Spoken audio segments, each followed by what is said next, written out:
Hi there, and welcome to this Alps video on methodology and target setting. I'm going to take you through in the next 20 minutes or so. I'm going to take you through very basic methodology and focus in more on the target setting. So hopefully by the end of this video you will have a much clearer picture on the methodology and grading throughout your Alps report. But most importantly for me is the idea that you understand our Alps concepts of minimum expected grade, or MEGs, because that's what all of our analysis is based on. And then I'm going to talk a little bit about how your subject staff use those MEGs in order to set their own specific subject targets. And that's really important because your subject staff have to really understand where the MEGs have come from and then understand their own subject context within the national data set in order to do that. Okay, so I'll start off with a brief methodology. So apologies if you've heard this before, but I think it's important to set the scene. So we are measuring progress really from a start point to an end point. It's as simple as that. The start point, if you're looking at Key Stage 5, is your average GCSE score, so students' output score at GCSE. And then we're looking at the length of that arrow really, and the progress that they've made from that start point through to the output point at the end of their level 3 courses. So we're using old UCAS points in our analysis still, but that's what our national database is all built around. Key Stage 4, depending on where you're watching this from, so if you're in England that would be a scaled score, and if you're in Wales that would be Year 8 Welsh National Test as your start point, and your output points would be GCSE points. Now, I am aware of the fact that scaled scores in Welsh National Tests have suffered somewhat from disruption, and so let me just say at this point that we do have the option of Cat 4. So if you're doing Cat 4s with particularly Year 7 to Year 8s, and you do want a starting point, then do have a look on our Alps Champions page, because we have got some Cat 4 stuff on there, and we do have a conversion table back. So if you're interested, there's some webinars that we've got running on that, and have a little look, and we can send you anything that you need if you want to get in touch. Right, okay, so that's our starting points, okay, that's the progress. So what I'm going to do now is just take you through the MEGs, but in order to start with that, I'm going to just start with the thermometer really, because for me this is what Alps really is all about, is the thermometer, and the whole ease of use, and the reason I used it when I was a deputy head in school was this thermometer, and how easy it was for staff to understand how to where they were at any given point, and how to improve. Okie doke, so we have got, first of all, the full national data set from the DFE. So all of our numbers are crunched according to the full whack of exams. We're currently using the 2019 benchmark, 2019 outcomes as our benchmark, because there hasn't been any national data since then. But watch this space in terms of what's about to happen this year, and we obviously will try to respond and support you as much as we can as we go through this year. Okay, so broadly speaking then, the Alps thermometer sits at the heart of everything that we do. So everything is measured according to that. And you can see some faint percentages on the left-hand side of the thermometer and some numbers on the right-hand side of the thermometer. The numbers are the Alps grades, and the percentages is where you sit really in terms of how you measure up against the national data. So right at the top of the thermometer is the red zone, and that's grades 1, 2 and 3. So if you have any of your indicators which are sitting up in that red zone, then that means that the progress that you're making with your young people, or made with your young people if you're looking historically, is equivalent to the top 25% for that particular indicator. Okay, so that's where, you know, we aspirationally would want to be, up in the red zone. So that's a key number, 25%, top 25%. Conversely, if you're in the blue zone, then you're in the bottom 25%, not where you want to be, and that's grades 7, 8 and 9. And then broadly average is 4, 5, 6 in the black zone in the middle.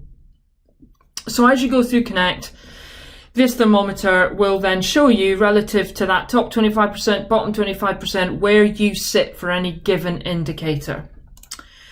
Now, these thermometers then are all very unique. So whether you're looking at the overall quality indicator for your whole school or college, or whether you're looking at your A-level biology thermometer or your GCSE chemistry thermometer, you are going to see uniqueness. So you're going to see different scales on this thermometer.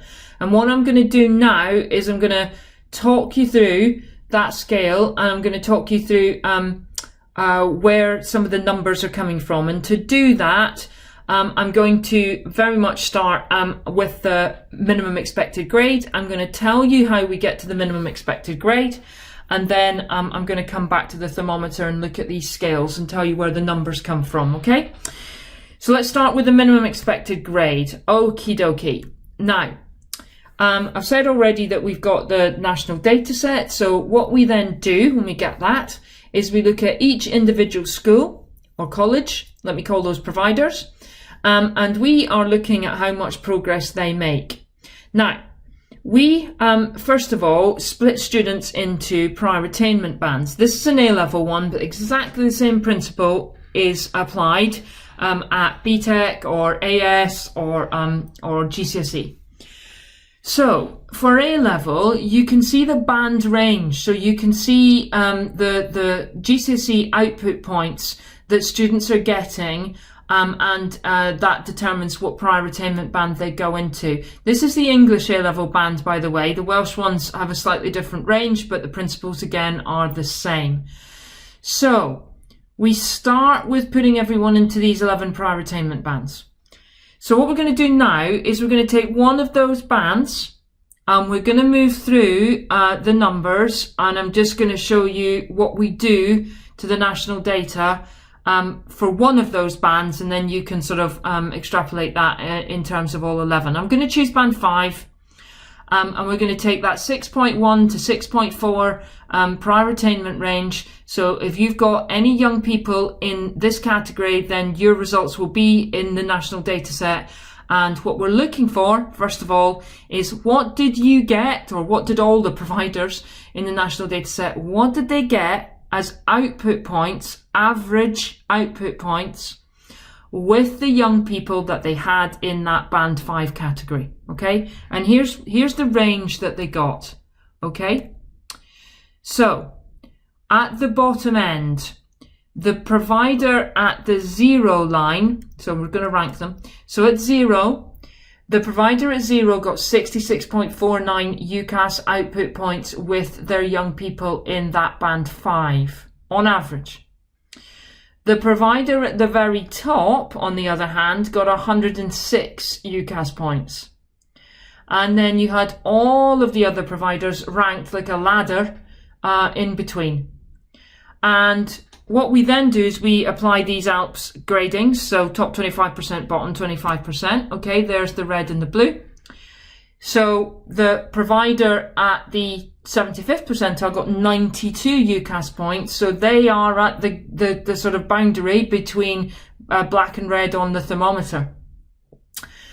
And so that then brings in the Alps philosophy. So the Alps philosophy is an aspirational one, and we're sort of challenging schools and colleges who use Alps to aspire to be in the top 25%. And so if I have students in band 5, then I need to aspirationally make sure that they are hitting on average the 92 UCAS points as an output. I hope that makes sense. So I would then start with my year 12s saying, okay, I need to tell them that aspirationally I'm looking to get them 92 minimum expected points on average across their A levels. That's a key thing, on average, okay? And we'll dissect that in the subject bit in a moment. So that's what I'm looking to get them. Minimum expected points is a little bit cumbersome, so what we do is we translate that into a grade. So boom, there we go, minimum expected grade, and that translates to B/C. Now that's called the split meg because it's pretty much sitting smack bang in the middle of the two. There are some which are not, some which are whole megs, and some which are split.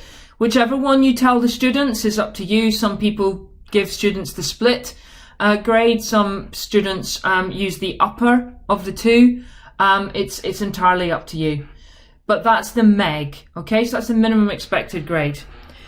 Now then, if we did that for all of those 11 prior attainment bands for our A-level suite, then we would get megs that looked like that. All right, so that is regardless of your young person and which prior attainment band they're in, there are their megs, and they will appear against their name in Connect Interactive and in Connect.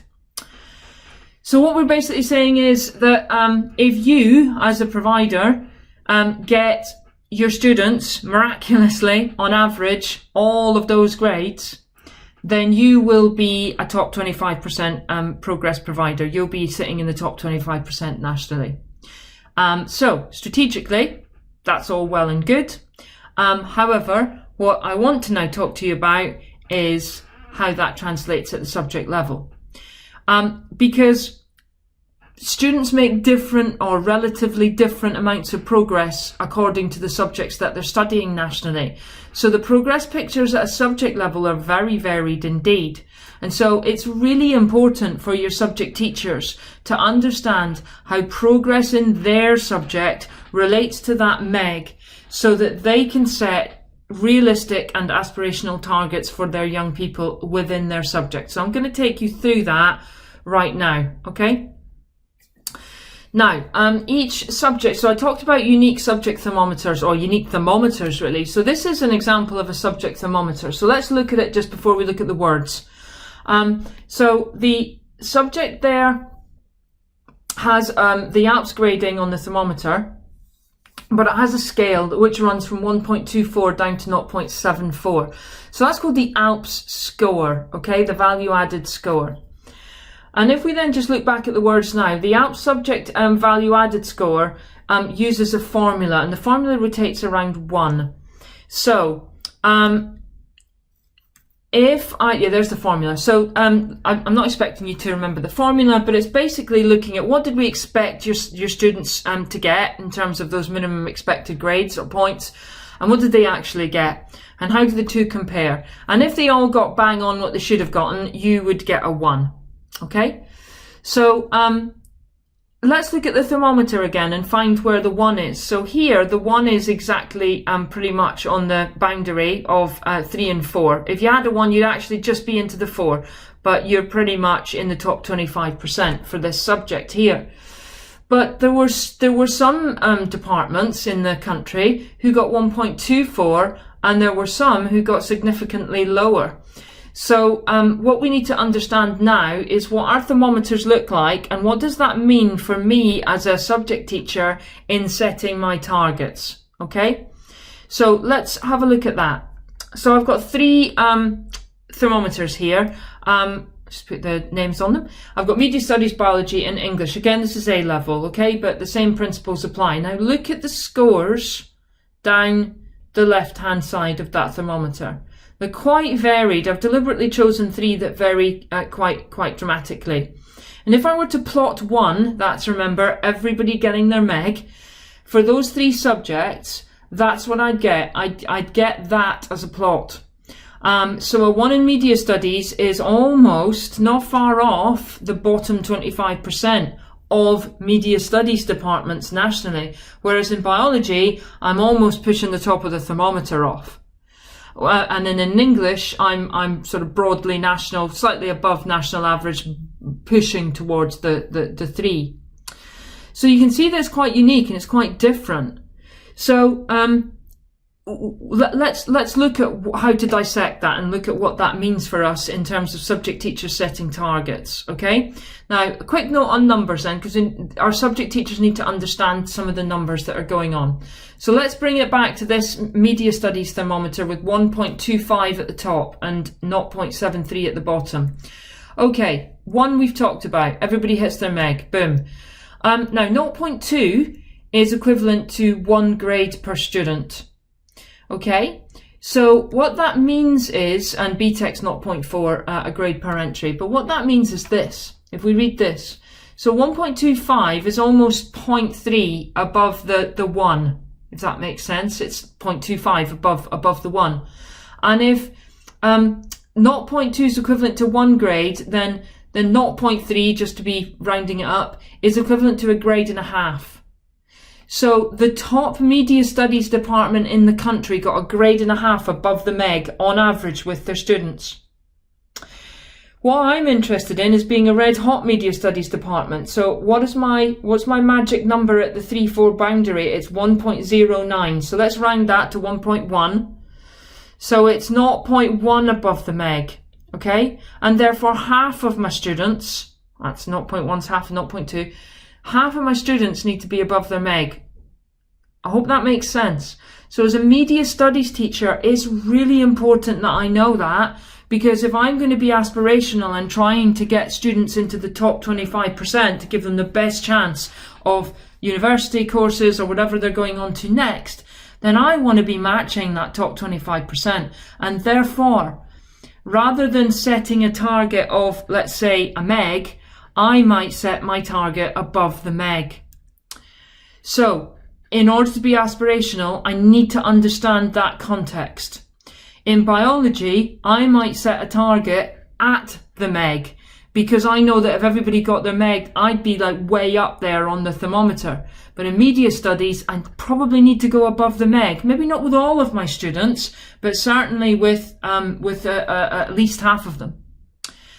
And then finally, that final point goes without saying, I hope, that obviously there's other factors that you take into account when you're setting targets. And all I've done today has been very, very generic and helped you understand the numbers and not helped you understand the people sitting in front of you. And at all times, that's key, isn't it, to understand the people sitting in front of you. Okay, now I'm just going to pop into Connect now, just for the last few minutes, and I'm going to show you how you might use Connect to check your personalised targets and do all of the modelling and the checks in there with your subject teachers. Okay, so here's my homepage. I'm just going to do this. I'm going to stick with year 13. So I'm going to do this in the context of year 13. And just before I go any further, all the methodology is, you can find that in the guides. So the guides are here on your homepage, just if you want more on these numbers. And then the other thing I wanted to do before I did the checks is just to draw your attention to the MEG reports, because you've got lots of different options for export here, PDFs and Excel, and they're going to basically allow you to export your MEGs into Excel, and then you can do anything else with them that you want. I've exported this as a row per student, but row per subject, sorry, but there's mark sheet options and other options there, but you can see the minimum expected grades there. I used to use this to then import into my MIS, so that I had it in my MIS and Sims as part of the workbooks, and then I would my worksheet, sorry, and then I would ask my subject staff to set personalised targets around that we've just been talking about inside Sims, inside the MIS, and then I'd have personalised targets that I could then import into Connect. So back to the homepage. So what I just wanted to show you was some of the options that you've got. So what I've done to my grade point selector here, I hope you can see, is this is my MPZ, so this is my start point with year 13. We've got separate videos on MPZ and how you might use that. But PT means personalised target, and there's my MEG check. So if I just OK that and go into the subject zone with those 3 grade points applied, then ignoring my MPZ for a moment, let me just do a bit of a trick to get rid of that there so that you can just see these two. What I've got, I think they're identical, but what I've got is I've exported the MEGs from that MEG area, and then I have re-imported them into Connect as a grade point and called it MEG check. And what you can clearly see is that there are some subjects, there's biology, for example, where the MEG check is giving, I've chosen the higher of the split grades, by the way, as well, which is why it's a grade 1. So the MEG check for some subjects is sort of acceptable for you to be saying, yes, that's, that's fine. You can set your personalised target at the MEG. But there's sociology here, which is actually a grade 5, similar to media studies if you took the MEG. And what I've done here in terms of the personalised target is I've modelled the MEG with the sociology teacher, or the sociology department have done that, and they have upped the personalised target or the subject target for some students. And then I've imported that and gotten a personalised target. Now let me just show you how to do that with the MEG check. So if I just get the MEG check front and centre as my main grade point here and pop into sociology, I'll just show you what we might have done as a department. So I'd have gone to students, and then I can see, let's sort by prior attainment, and I can see my highest prior attainers at the top. I can see I'm a grade 5. So what I want to know is how many grades does it take to get to a grade 3? 10. Okay. And then I've put the what if on, and I potentially then started to do some modelling. Okay, so I obviously thought this student here, look at the personalised targets that I've set for those two. I've obviously thought they've got a lot of potential, and I think this student here could do better than the B grade. So I've gone bing, bing, and put an A star on it. Same with that one. And you can see wherever there's a discrepancy, that one there, I'll have done that, and I'll have spoken to my sociology teachers like, yeah, we'll agree that's an A grade target, etc., etc. And you can see that that's starting to come up towards the 3. So if I do that enough times, I will have, I'm doing this willy-nilly, but I'm do it in a measured way, then I'm starting to head up to possibly a more aspirational overall personalised target outcome with my sociology department. Okay, so that's just, you don't have to do that, but that's just a really quick way of checking that the personalised targets that that departments and teachers are setting are aspirational enough, and that you think that they're worthy of holding.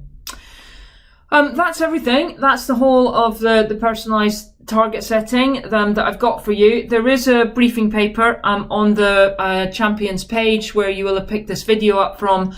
And don't forget that we've got lots of training courses that are again available through the Champions webpage. And do please check those out. Quite a lot of them are free and run fairly regularly. So do book onto those if you want any more information. But for now, good luck and thanks for listening. Bye now.